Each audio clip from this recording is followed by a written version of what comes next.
Hi children, how are you? I hope all are fine. And today we are going to discuss very important chapter in 8th standard, that is the Indian Constitution and its salient features. The title of the chapter is Indian Constitution and its salient features. This is 22nd chapter in your textbook. If you have that textbook, just open that after watching video. Even you can get more idea about this topic. Now children, first of all, you have to know the meaning of constitution.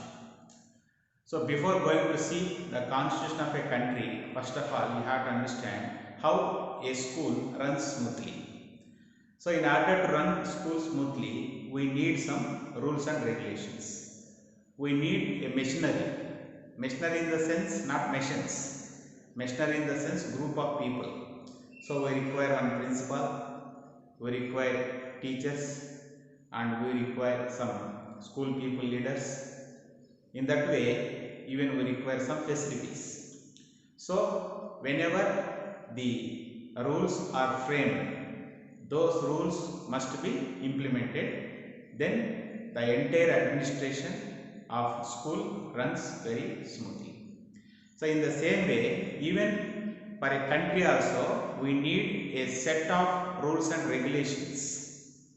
So in the form of what actually we see such rules and regulations means, in the form of constitution we see the set of rules and regulations. So here in the first sentence itself, you have to understand the meaning of constitution. What is constitution? The set of fundamental principles. The set of fundamental principles according to which a state or organization is governed. So this is the set of what? The fundamental principles according to which a state or organization is governed. See, in civics, state does not mean Andhra Pradesh state, Telangana state. State means what? Nation. Which is our nation? India is our nation. Okay. So don't think that constitution actually which is particularly for a state, that means for a country. Even constitution is needed for an organization. Organization in the sense, just take our school as example. So in order to run an organization and also in order to run the country, we need a set of rules and regulations. We need some principles. So that is what constitution. So what is constitution? The constitution refers as a set of fundamental principles according to which a state or organization is governed. Understood?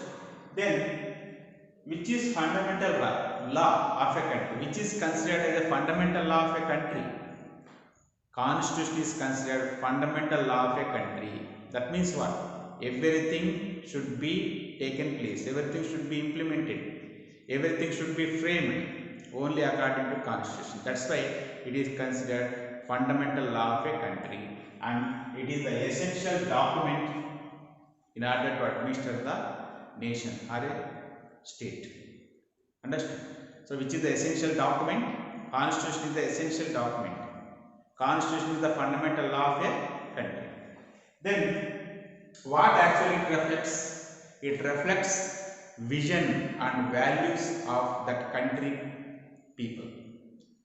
It reflects what? Vision and values of that country's population, that country's people.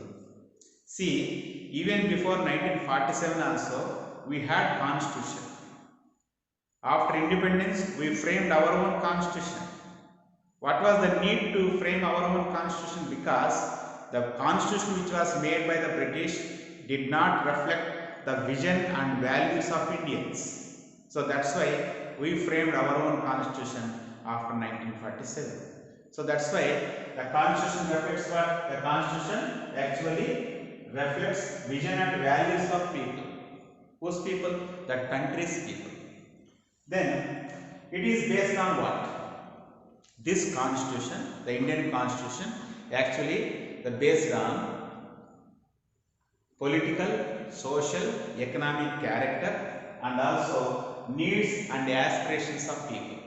The constitution actually based on what? Social, political, economic character, and also needs and aspirations of people. So the constitution which is made by us, that should be based on our social, our political, our economic, our aspirations, our needs. Then only the people will be happy. If it is not based on that, there is no use. So that's why the constitution, even our constitution also based on social, political, economic character, and also needs and aspirations of our people. So that you have to remember. And next even they are telling that what actually our constitution protects. The constitution protects the rights of every citizen, rights of every individual in the country. That's what I have mentioned here. And what actually it guarantees? It guarantees the rights of this what it guarantees equality. What is equality? Treating all are equal, no discrimination, no special preference for any individual. That is called equality. So next, not only it protects the rights, even it protects some deprived sections from injustice.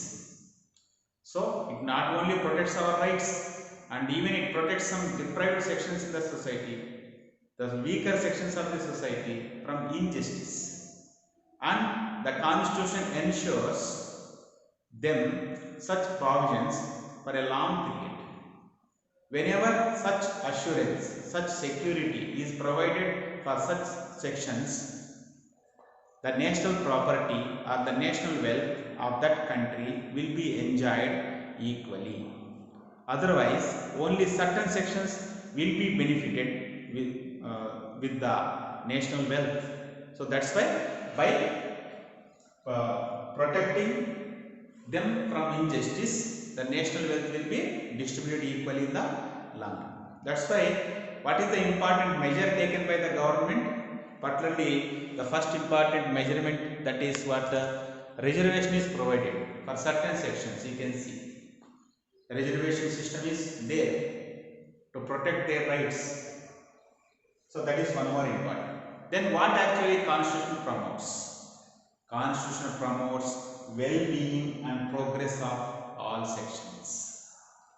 What constitution promotes? Constitution promotes well-being. Well-being means what? Welfare. Welfare means what? Happiness of all the people. So all individuals should be happy. They should get a little happiness in their lives. Otherwise, only certain sections in the society will be benefited with the national wealth. So the constitution promotes what? The well-being and progress of all sections of the society. That is what you have to understand. And next important one, the constitution lays down what? This constitution actually lays down what here? The constitution lays down the structure of the government. What is our structure? Which structure we have actually adopted? We have adopted democratic structure. Some countries might have adopted dictatorship type of structure, monarchy structure, authoritarian structure, communist structure, but we have adopted democratic structure in which the people are the real rulers. The entire administration runs based on the people aspirations and needs. People participate in the elections. People can contest in the elections. Such provisions are there in democratic form of government. That structure is defined by our constitution. And even constitution lays down the organs also. What are the important organs we have learned? Those are legislature. Next one, executive. Next one, judiciary. What is legislature? The laws which are made by the country. Particularly, legislature makes the required laws of the country. What is executive? The laws which are made by the legislature, those are implemented by executive. What is judiciary? Judiciary which actually protects the rights of the people, and even the laws which are being implemented, which are made by the legislature, those laws are there for the benefit of the people or not. That is checked by the judiciary. If there is injustice felt by the people can approach the judiciary in order to get the justice. In that way, judiciary works actually. So, the constitution lays down the structure of the government as well as the organs. Particularly, which organs we have mentioned here. The first important one: legislature, executive, and the judiciary. Yes, children. So, what just now we have seen, the constitution lays down the structure of the government, and also not only the structure of the government, even the organs also. Next important one, even the constitution describes powers. Powers of what? Those organs. Responsibilities, and even the composition. See what actually constitution describes. The constitution describes powers, composition, and responsibility of each organ, and how those organs should be working, how those organs should be actually framed. Everything is described by our constitution. And even the constitution regulates in the sense controls relationship among whom? Relationship among different organs. What are the organs we discussed now? Those organs are particularly legislature, executive, and judiciary. Understood? Next important one, not only the constitution lays down the structure and composition of different organs, even it lays down the national goals of a country. What are the national goals? The national goals we have mentioned in the preamble. National goals we have framed, we have written in the first page of Indian Constitution.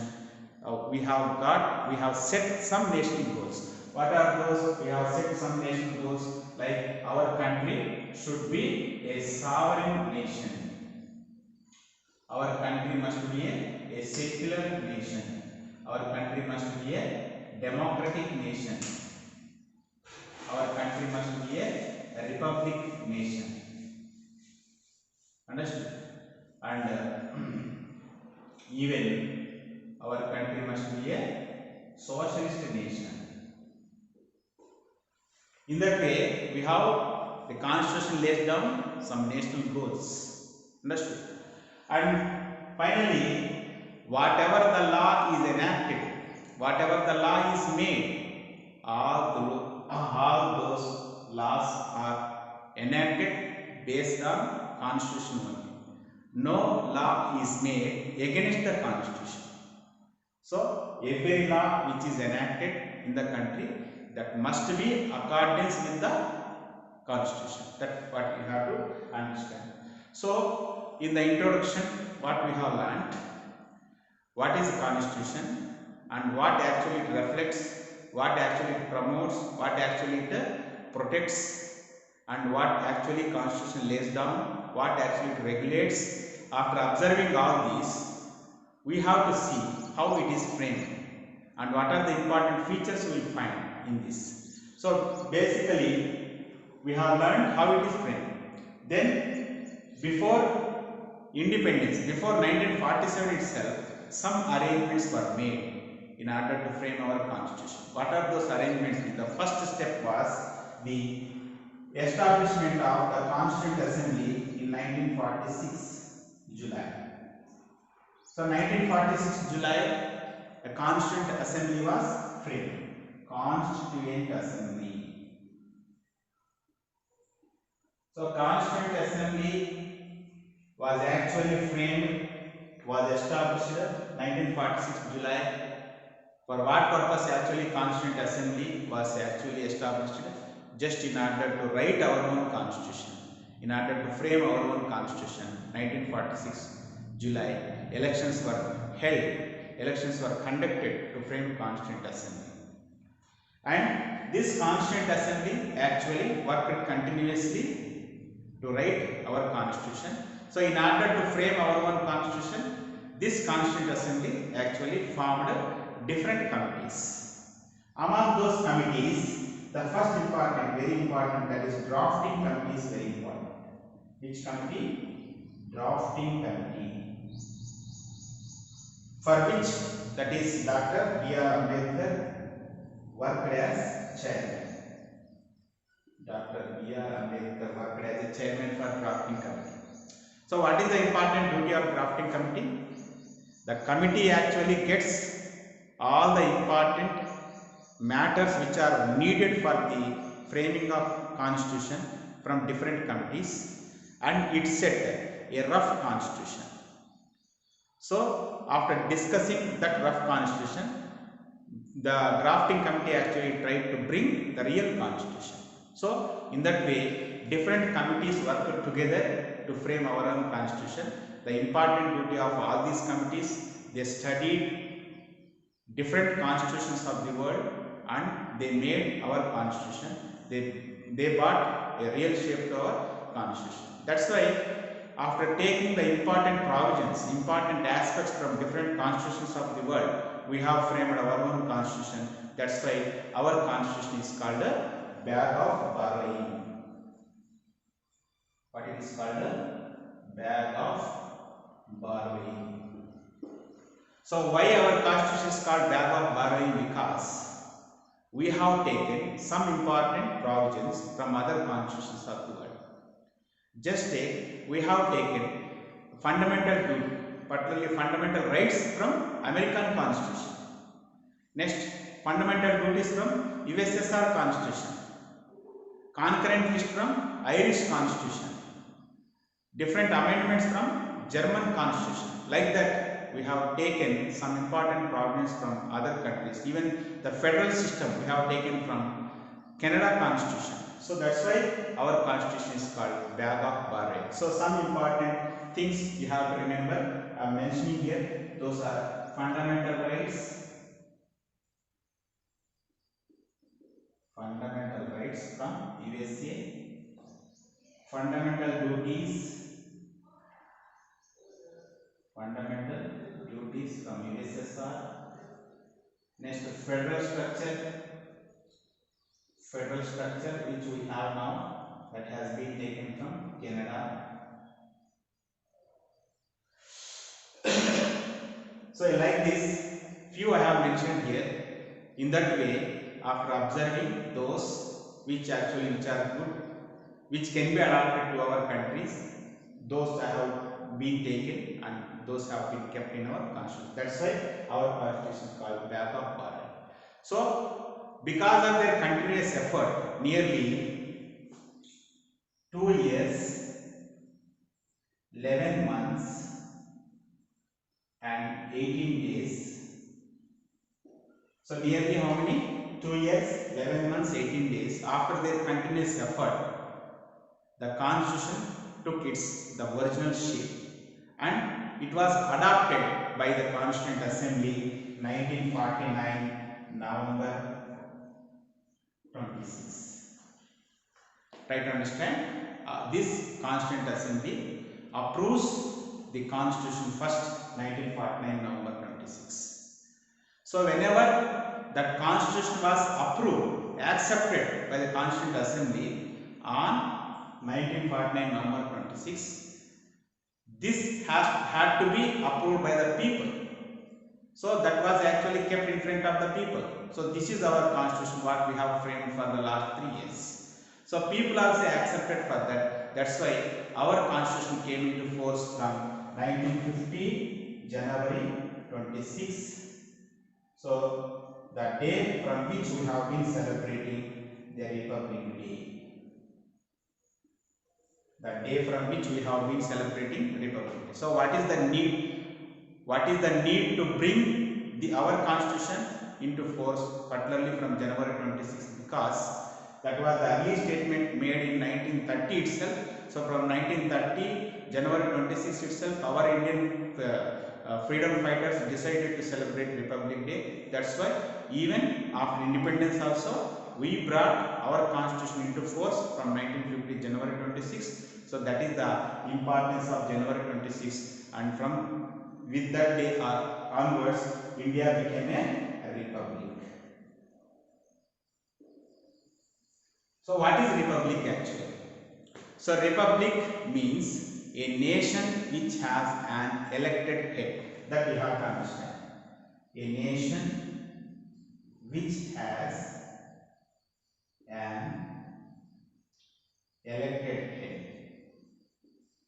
That is called republic. Try to understand. So India is a republic. How do you say India is a republic? Our head, who is the head of our country? President is head of our country. He is an elected person. The president of our country is elected by the people indirectly. So the head must be elected either directly or indirectly. If a nation has such head, that is called republic. So you cannot call England as a republic because the head of England is not elected by the people either directly or indirectly. You cannot say Japan as a republic. Why? Because the head of Japan is not elected either directly or indirectly by the people. So in such a way, India is a republic from 1950 January 26. So in the next class, we are going to see what are the important features of Indian Constitution. Indian Constitution has got some features like it is a written constitution. We have adopted parliamentary system of government. Our constitution is some rigid and some flexible, and particularly single citizenship we have got. So such a way we have got some important features. We are going to see all those in detail in the next class.